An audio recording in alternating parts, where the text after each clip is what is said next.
লড়াইয়ের শুরু গান দিয়ে। সেই লড়াই বৃহস্পতিবারের মতো থামল স্লোগান যুদ্ধের পর।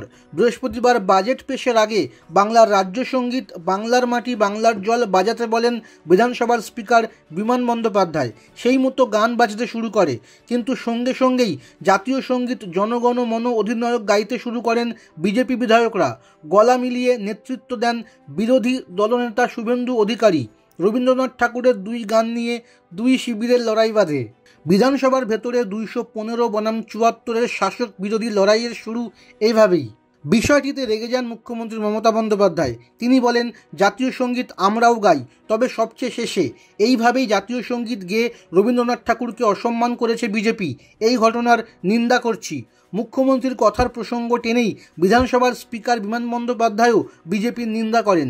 বাজেট পেশ হয়ে যাওয়ার পরে শুভেন্দু আবার অন্য অভিযোগ তোলেন। তিনি বলেন, বিধানসভায় রাজ্যের জাতীয় সঙ্গীত বাজাতে বলা হয়েছিল। জাতীয় সঙ্গীত তো একটাই হয়।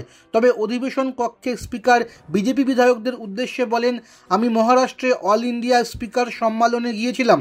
সেখানেও অনুষ্ঠান শুরুর আগে সেই রাজ্যের সঙ্গীত গাওয়া হলো। উল্লেখ্য, মহারাষ্ট্র সরকার বর্তমানে বিজেপির নেতৃত্বাধীন এনডিএ দ্বারা পরিচালিত। তাই রাজ্য রাজনীতির কারবারিদের একাংশের মতে মহারাষ্ট্রের মতো বিজেপি শাসিত রাজ্যেও যে রাজ্য সঙ্গীতের গুরুত্ব রয়েছে তাই বোঝাতে চেয়েছে বিমান।